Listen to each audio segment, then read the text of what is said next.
भगवान श्री हरि भगवान नारायण जो कपिल भगवान के रूप में अवतार लिए थे, ऐसे श्री कपिल भगवान जी ने भी अपनी श्री राधे अपनी माता देवहूति जी को भी उपदेश किया था। माँ, आपको मालूम है गुरु की वाणी क्या है? सतगुरुदेव भगवान ने क्या कहा था? जन्म लाभ पर पुंसाम अंते नारायण स्मृति ही। माँ, ये कैसे प्राप्त होगा? सबसे पहले आपको सत्संग करना पड़ेगा, अर्थात जिनका मन भगवान के मंगलमय चरण कमलों में लगा हुआ है, जिनकी वाणी भगवान के चर्चा में अर्थात हरि कथा में लगी हुई है, और जिनका चिंतन केवल और केवल भगवान नारायण के ही चरणों का चिंतन करते हैं, ऐसे संतों का संग करना चाहिए।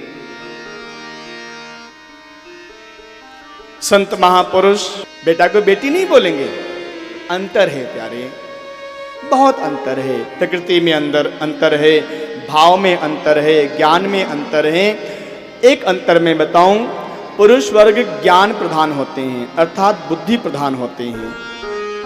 उनको कुछ भी कहो ना तो दिमाग में तुरंत सोचने लगेंगे, अच्छा महाराज जी ने ये कहा है, इससे क्या लाभ और क्या हानि होगी।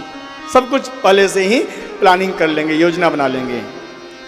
लेकिन मातृशक्ति को यदि कुछ कहिए तो वो भाव प्रधान होती हैं। ठीक है जी गुरुजी, अच्छा 16 माला जाप करना है, ठीक है गुरुजी। तो पुरुष वर्ग क्या होते हैं?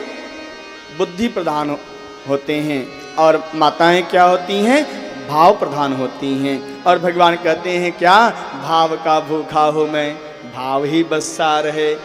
बुद्धि का भूखा हूं मैं, ऐसा भगवान नहीं कहते हैं। सोहन राम प्रेम बिनु ज्ञानू, गोस्वामी जी ने भी बताया है, बिना भाव के ज्ञान व्यर्थ है, बेकार है। बिना प्रेम के ज्ञान बेकार है। इसलिए चूंकि माता देवहूति भाव प्रधान, इसीलिए भगवान मुहुर हो रसिका भूई भावुका है।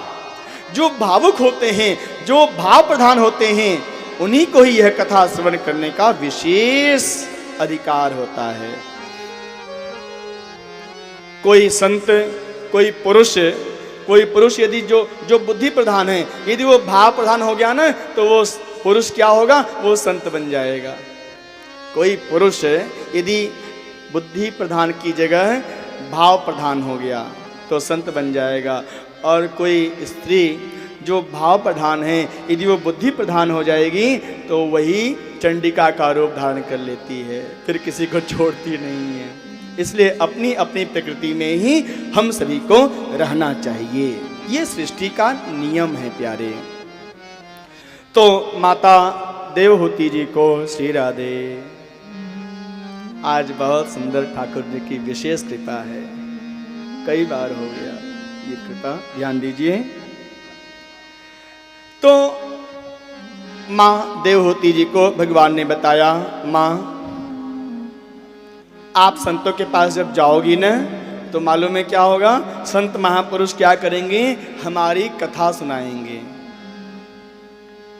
सत्संग में यही तो होता है ना, कोई संसार की चर्चा थोड़ी ना होती है। संसार को भगवान के चरणों में लाने का उपाय, उपक्रम संत महापुरुष कथा में हमेशा बताते रहते हैं। अच्छा, कथा श्रवण करके होगा क्या? सबसे पहले हमारे हृदय में श्रद्धा आएगी। श्रद्धा, जिनकी कथा हम सुन रहे हैं उनके प्रति श्रद्धा आएगी। उसके पश्चात फिर उन भगवान की कथा, जिनकी कथा हम सुन रहे हैं, उनके प्रति हमारा प्रेम होगा। श्रद्धा रतिर्भक्तिरनुकमिष्यति। श्रद्धा, फिर प्रेम, उसके पश्चात श्रद्धा और प्रेम से युक्त भक्ति मुझे प्राप्त हो जाएगी। इसी श्रद्धा और प्रेम से युक्त भक्ति ही हमारे इस मानव जीवन का कल्याण कर सकती है। कोई भी जीव क्यों न हो, यदि उसको भगवान का प्रेम प्राप्त करना है तो सद्गुरुदेव भगवान के चरणों में जाना ही पड़ेगा। बिना गुरु कृपा के गोविंद कृपा नहीं करते हैं।